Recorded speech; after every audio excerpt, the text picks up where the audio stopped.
Hi, I'm Brian Amrine from Value Driven Analytics, and today I'm talking to you about one of my favorite topics, efficiency techniques. Now, maybe you're here today because you watched my video on how to become an analytics leader, and the very first step in the process was to become efficient and apply efficiency techniques so that you can take the regular tasks that are part of your job and get them down to 20 hours a week and make time for more of the exciting proactive projects, analyses that you come up with and the proactive initiatives that you lead that's helped to establish your brand as a leader at your organization. So perhaps you're trying to follow that first step, and that's why you want to become more efficient. Another reason that you may be watching is because you want to improve your work-life balance. You want to spend more time with your family and friends. Maybe today you're spending more than 40 hours on your job, and you want to still accomplish the same work product and do a great job, but you want to do it in a more time-efficient manner. Whatever your reason is, the techniques that we talk about today in this session are going to help you do just that. Become more efficient. Now there's three things we're going to talk about today. The first is eliminating distractions. The second is learning efficient analytics tools. And finally, we'll talk about creating reusable assets for common requests. Let's talk about the first one, eliminating distractions. Now this principle is very broad, and so just that concept, think about what distractions you face and how you could potentially remove those is one that is going to look different for everybody. But we'll talk about some common scenarios that end up distracting us from our work. And most of you are probably familiar with the concept of switching cost. Every time you get distracted by your phone, by email, anything, there's a cost to that. It's not just the case that, I can just look at that and then go right back to what I was doing before. No, you have to reacquaint yourself with that project you were working on. There are real switching costs, and they can really add up and make us less efficient than if we didn't have those switching costs. Now, some people will have their phone turned up and see every notification and get distracted by that. So perhaps just by turning your phone over, keeping it in your pocket, that can help you stay more focused at work and be more efficient. Another thing that frequently distracts people is just email, work email actually. And you may think, well, I need to look at my emails, I need to get those notifications so I can respond to it right away. Well, you definitely want to respond to emails in a timely manner. I would recommend, I think most people expect to receive a response to their email within a business day. If you're out of office, that's different. You send an out of office message so people know to expect a delay in your response. But within a business day, if you are working that business day, you ought to respond to messages. So how can you accomplish that but still not get distracted from email?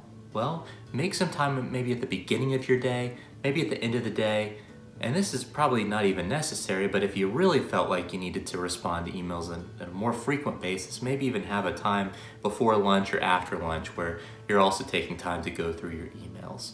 And you take those times to at least acknowledge those emails, but then the rest of the day is devoted to projects and meetings. If you do that instead of every email that comes in, taking a chance to look at that email right away, you'll likely have fewer switching costs throughout the day. Now you might think, well, what if someone needs something urgent? Most of the time, if someone needs something urgent, they're using a messenger app. A company might use Microsoft Teams or another one. They'll send you a message there if it's really urgent. So give that a shot. Try checking your emails just in the morning or just at the end of the day and see how that goes for you. Now, another technique that can lower these switching costs is to try as much as possible, it's not always possible, but try to schedule things in blocks. If you have 3 meetings in a day and you have the ability to set those up, maybe you can schedule them one after another and accomplish those meetings and say, if they're half-hour meetings each, maybe do an hour and a half total. And that hour and a half is scheduled right, all 3 meetings are right scheduled one after another. That can really help the rest of your schedule now is freed up to work on a project continually and not have those switching costs. So think about how you even schedule your meetings and try to schedule them in blocks. Even the concept of scheduling half-hour meetings instead of hour meetings, a lot of times if you're really efficient in that meeting, you can get done what you need to get done. We have a whole video on communication techniques where we talk about being efficient, having an executive summary, focusing on the insights, not spending as much time on how you got to those insights, the methodology. So if you're doing that, perhaps you can get away with 30-minute or less meetings, which means you have more time to work on analysis and the next level things that we might want to do to establish our brand as a leader. Just a few ideas to try to eliminate distractions. Now, the next technique to become more efficient is to learn efficient analytics tools. If you are doing all of your reporting in Excel and you're doing a lot of manual operations each week, there is a huge opportunity to be more efficient by using more automated tools. Maybe convert some of your Excel reporting that's manual into an interactive dashboard. Even if your company hasn't invested in an interactive dashboarding tool, you can still use something like Python to perhaps automate the data manipulation you're doing to update that Excel report. You might be able to automate the data manipulation and even the send of the email through writing some Python code. In order to do that, you've got to learn Python. SQL is another good skill for automating the data manipulation part, and it can be used within Python and within an interactive dashboarding tool like Power BI or Tableau. So if you're not familiar with those tools, please invest in them. I'm working on creating some accessible introductions to those tools like Power BI and SQL and Python on my channel. So when those are available, please check them out. They'll assume no prior knowledge, and it's worth investing in that for sure.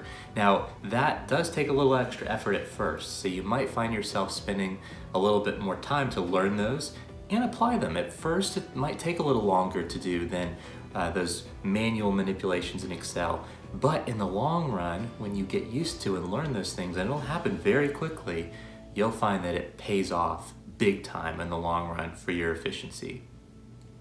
Now, the third efficiency technique that I'll mention today is creating reusable assets.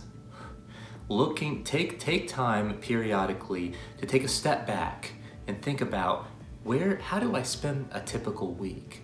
How much time is spent on different types of tasks, not individual tasks, but because those can change. Part of the analytics career is you get different requests each day or each week, but categorize them. Something like I spend 30% of my time on ad hoc data pools, and a lot of times it's customer lists. And then I spend 20% of my time on building this kind of model, and a lot of times the model is built in a similar way, but just applied to a different technique. And you're really trying to categorize these requests. And if you can do that, you can think about where you're spending the most of your time. Maybe it's ad hoc data request, and maybe it's pulling customer data. How can I automate or partially automate that and make it a lot quicker process so I can potentially save almost 30% of my time each week? Wouldn't that be great? Well, if you, especially after you've learned some of those more advanced analytics, efficient analytics tools, you might be able to find ways to automate that. Maybe every week you're getting a request to pull some ad hoc customer data, and it's slightly different. It's a different customer each time. It's a different person who's requesting it each time. So to be sure, a lot of times you're not being asked to do the exact same thing. Although in some cases you're manually updating the same report in the same way. If that's what you're doing, again, write a Python script to automate that, or turn it into an even better, an interactive dashboard that your stakeholders can actually interact and drill into, which would result in fewer follow-up requests for you to say, I need the data just for this segment. But even if the requests are slightly different, you might be able to create, say, a broad interactive dashboard for for providing customer data to stakeholders. So now instead of them coming to you each week, you've created something for that stakeholder. And again, maybe it took a little bit longer for that first request to go ahead and create that interactive and automated dashboard, maybe a little bit longer. But now the next time you get a request around customer data from that same stakeholder or another stakeholder looking for another customer's data, guess what? You're just pointing them to that dashboard. In fact, if maybe the other stakeholder told their whole team about this new asset, they may not even be coming to you anymore for that. They go straight to the dashboard and they're able to pull the data and interact with it right there. It's a win for your stakeholder. They're getting faster response times, real-time response times. That's called what we call self-service BI. They're able to get the data they need right away. They don't have to wait on you to pull it. And it's good for you. It's more time that you have to spend on next level projects. So that's an example. Taking a step back, think about all your ad hoc requests you're getting and creating something, a really flexible interactive dashboard that now can satisfy those ad hoc requests. And you may think that reusable assets are just limited to things like ad hoc reporting things. No, it can be used in data science as well. Too often, data science model builds take months, or in some cases more than a year to build. If you think about each data science model individually and you're writing code from scratch, every time you build a data science model, it takes time to analyze the data and look at all of your variables. Maybe you want to look at your input variables and plot them against each target variable. If you're doing that manually and you're doing that separately for one model versus the next model, it's going to take a lot of time to code all of that out. But maybe at a certain point you think, all these models I build, I always want to do things like look at distributions of my variables. I want to plot those potential input variables against my target variable. Then I go and build a model and I use several different algorithms and compare their performance on a holdout data set.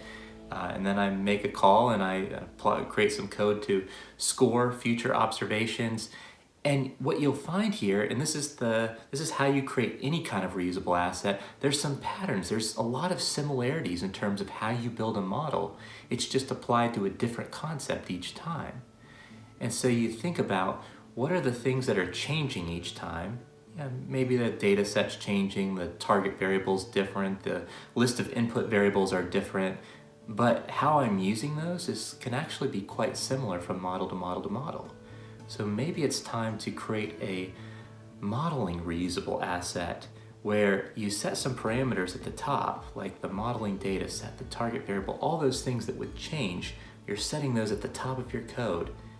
And then from there, you've created this coding asset that does all of the typical data exploration that you would do, builds the model and tries all the algorithms that you would normally try and the ways that you would try them, even the transformations that you would apply, and tests those and selects the best ones automatically. And then it tests it against a holdout data set. Every step in the data science process, you've kind of coded that out. And once you've set those parameters for a new model build, you just click run. Then you take a look at the results, you can refine from there, but you're not starting from scratch for each model build. That'll really take down the time that it takes to build a model from months to weeks, maybe even a few days in some cases. So I hope this has been helpful. If you apply these efficiency techniques, it's going to give you more time to do proactive analysis and pursue proactive initiatives and give you a better work-life balance. So be sure to eliminate distractions. Think about checking your emails at the beginning and end of each day, and not so much in the middle of the day. Think about scheduling meetings and blocks, all ways of giving you more focused time and fewer switching costs. Think about learning efficient analytics tools like a dashboarding tool, Power BI or Tableau, Python, SQL, coding tools that can be reused. And finally, create reusable assets. Always be reflecting what types of things are taking up most of my time, and can I create a reusable asset that makes that at least partially automated or maybe fully automated to make more time for those next level projects.